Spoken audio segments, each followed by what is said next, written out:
بسم اللہ الرحمن الرحیم اعوذ باللہ من الشیطان الرجیم بسم اللہ الرحمن الرحیم مکاسب سیوم کتاب البیع سبق نمبر 91 گفتگو تھی شرائط الوضعین میں سے چوتھی شرط میں القدرت علی التسلیم کہ فی الجملہ متباین کے لیے ضروری ہو کہ ثمن اور مثمن ایک دوسرے کو سپرد کرنے پہ قادر ہوں۔ تو گفتگو یہاں پہنچی کہ قدرت شرط ہے یا نہ عاجز معنی ہے، تو جناب صاحب جواہر کے نزدیک یہ تھا کہ عاجز معنی ہے، قدرت شرط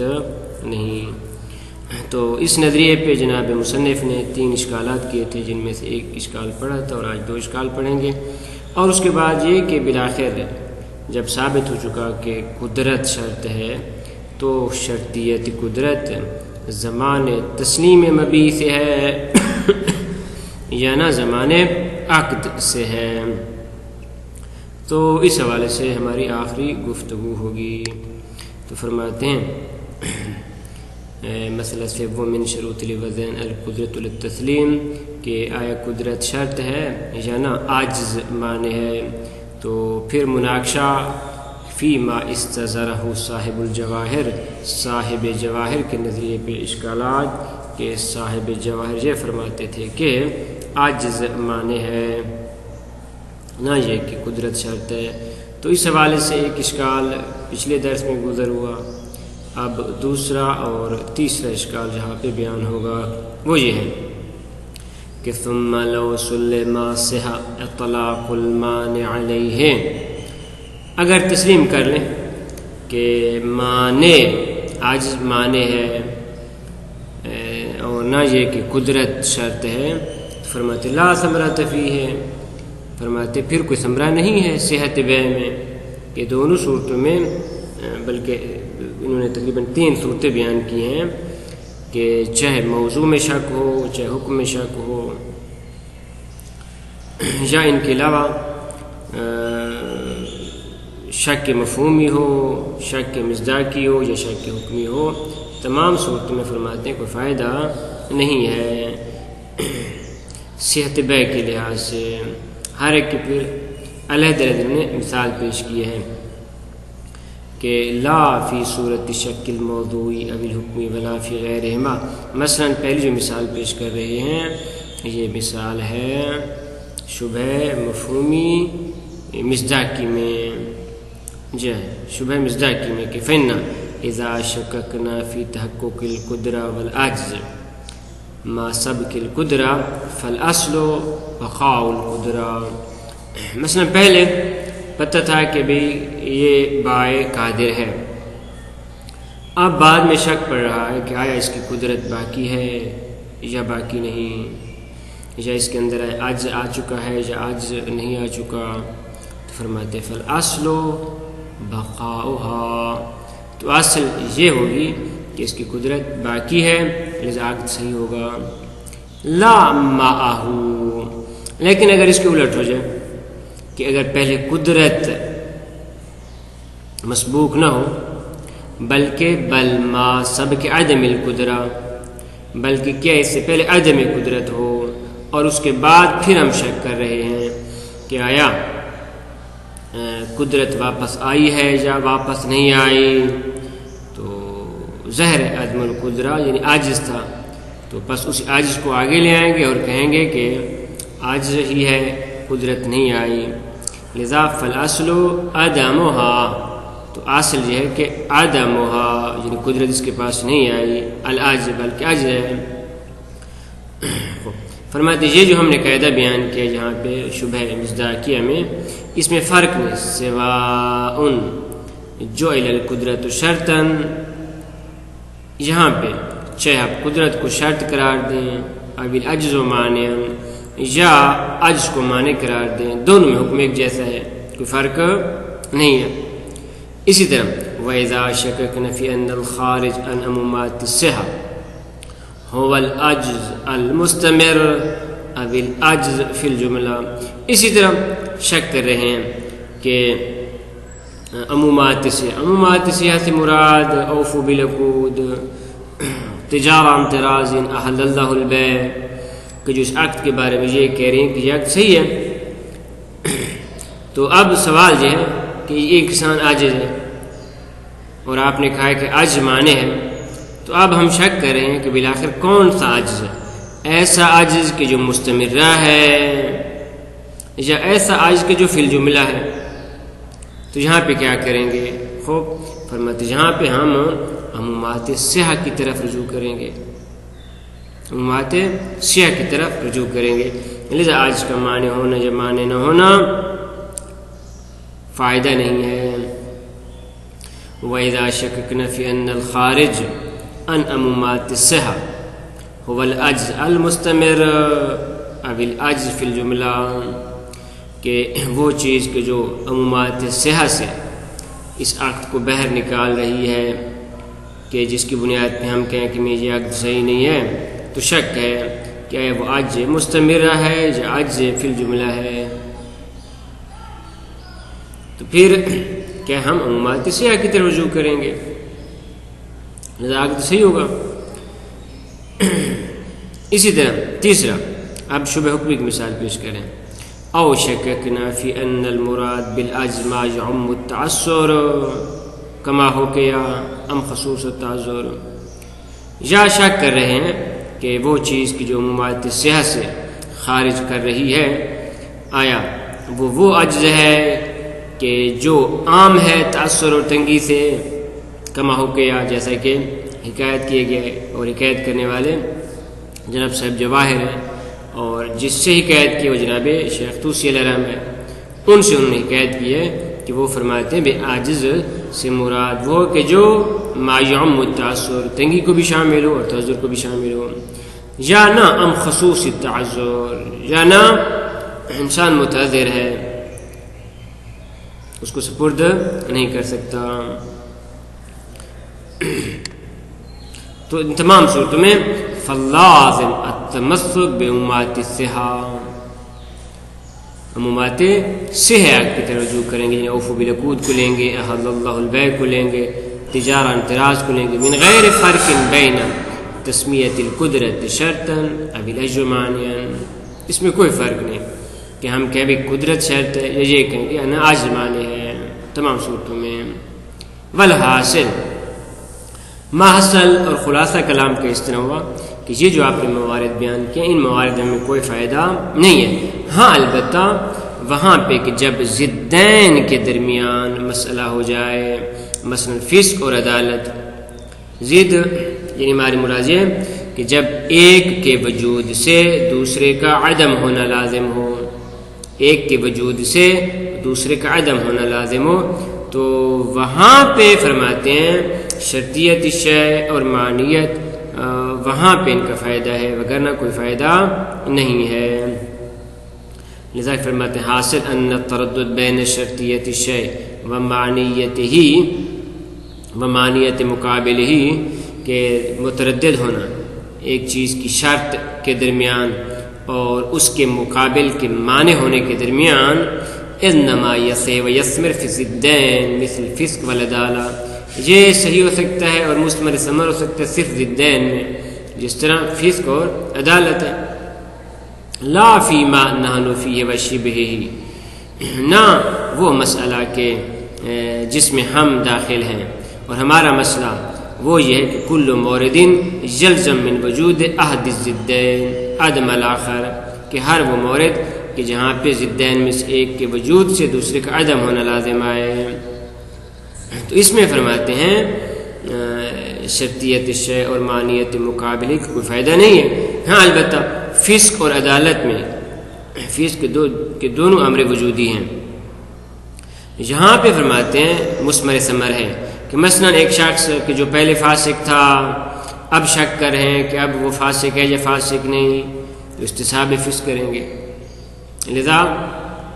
معاملہ صحیح نہیں ہے، اس کے پیچھے نماز صحیح نہیں ہے۔ والعدالہ، یا عدالت کہ اس میں کیا تھا، عدالت میں یہ تھا کہ پہلے شخص عادل تھا، اب ہم شک کر رہے ہیں کہ آیا عدالت باقی ہے یا باقی نہیں، تو اصل یہ کہ عدالت باقی ہے، لذا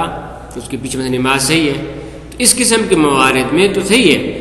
لیکن فی ما نحن فی میں فی معنی نفی کیا ہے مثل علم اور جہل کے کہ ایک کے وجود سے دوسرے کا عدم ہونا لازم ہے کل علم والجہل. اب یہاں پہ جناب صاحب جواہر رحمۃ اللہ علیہ نے مسئلہ ذال اور ضالہ میں انہوں نے فرمایا کہ جو اختلاف ہے صاحب کے درمیان اس بنیاد پہ ہے کہ قدرت اور عجز میں شک ہے مالک کی کہ مالک کے بارے میں کیا آیا اس کے اندر قدرت شرط ہے جو اس کے اندر عجز شرط ہے. اور پھر انہوں نے بنا رکھتے ہوئے اس بات پہ کہ عجز معنی ہے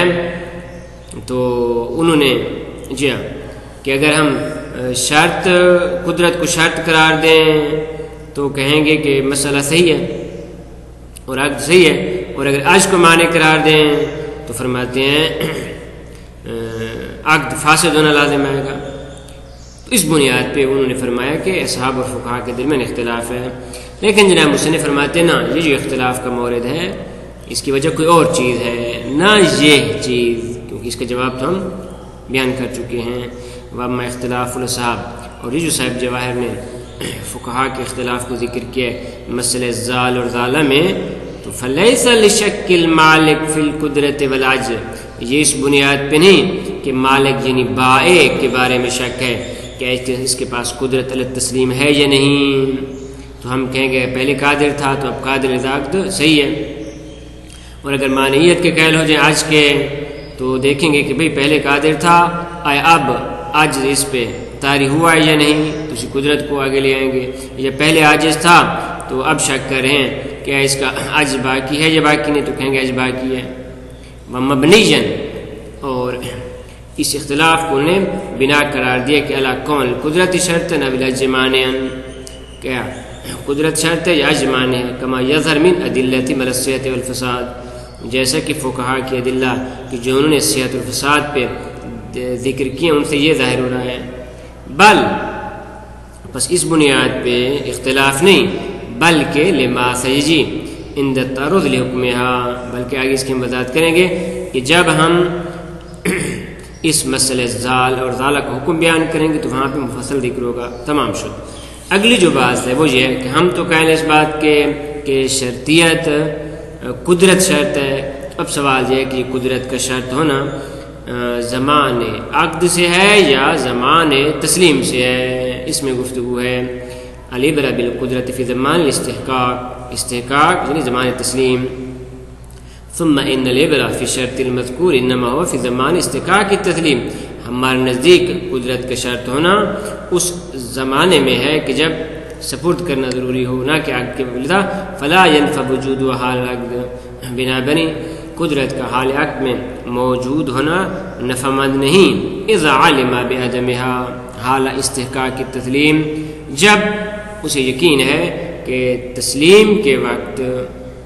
قدرت نہیں ہے تو فرماتے پھر حال عقد میں اس کو کوئی فائدہ نہیں ہے. کما لا یقد عدمها قبل الاستحقاق ولو حین العقد، اسی طرح قدرت کا نہ ہونا کوئی حرج آور نہیں قبل الاستحقاق یعنی تسلیم سے پہلے ولو حین العقد، حتیٰ کہ حین عقد میں فرماتے ہیں اگر یہ نہیں ہے تو کوئی حرج نہیں. جی استحقاق کے تسلیم سے پہلے اگر قدرت نہیں ہے اور عقد پڑا جا رہا ہے تو فرماتے کوئی حرج نہیں. فرماتے جب ہم نے یہ کہا کہ حال تسلیم میں قدرت شرط ہے تو اس پہ کچھ فروعات ہیں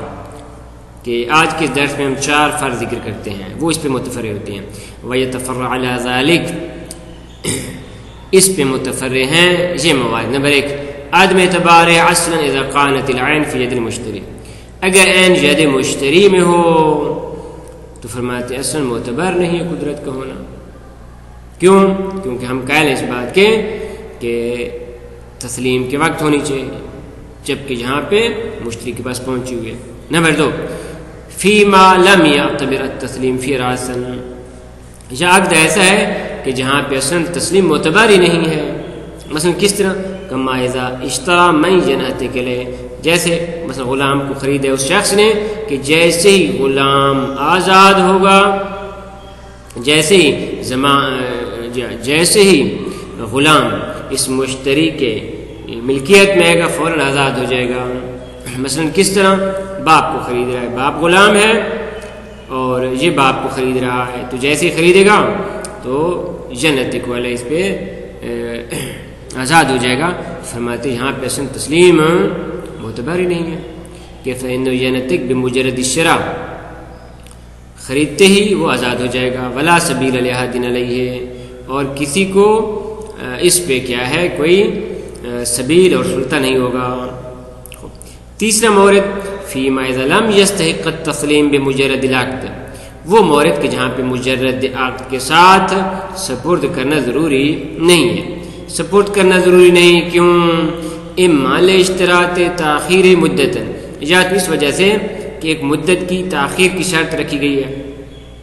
تو ظاہر ہے جب تاخیر کی مدت کی شرط رکھی گئی ہے تو فرماتے پھر تسلیم ضروری نہیں۔ اسی طرح وَإِمَّا لِلتَّزَلْزُلِ الْعَقْدِ، یا یہ کہ عقد متزلزل ہے، کما اذا اشترى فضولا، جس نے عقد فضولی ہے، کہ فإنه لا يستحق التسلیم، کہ عقد فضولی میں مشتری کو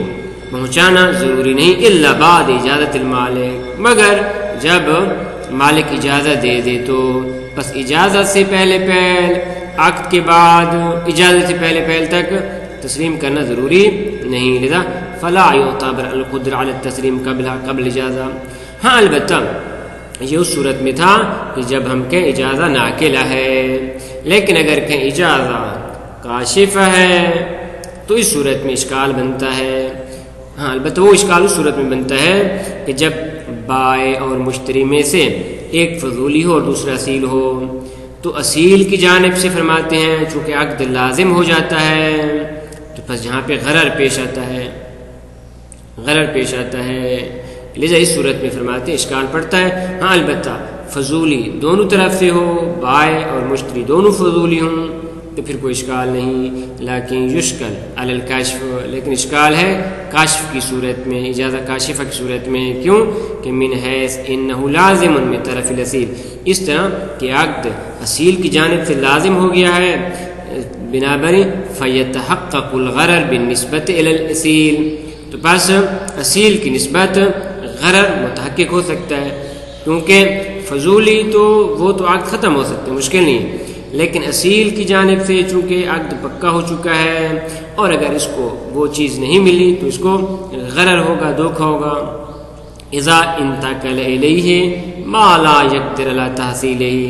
مثلا مشتری کی مثال لے لیتے ہیں کہ اذا انتقل الیہ، کہ بائع کی جانب سے اگر غلام اس تک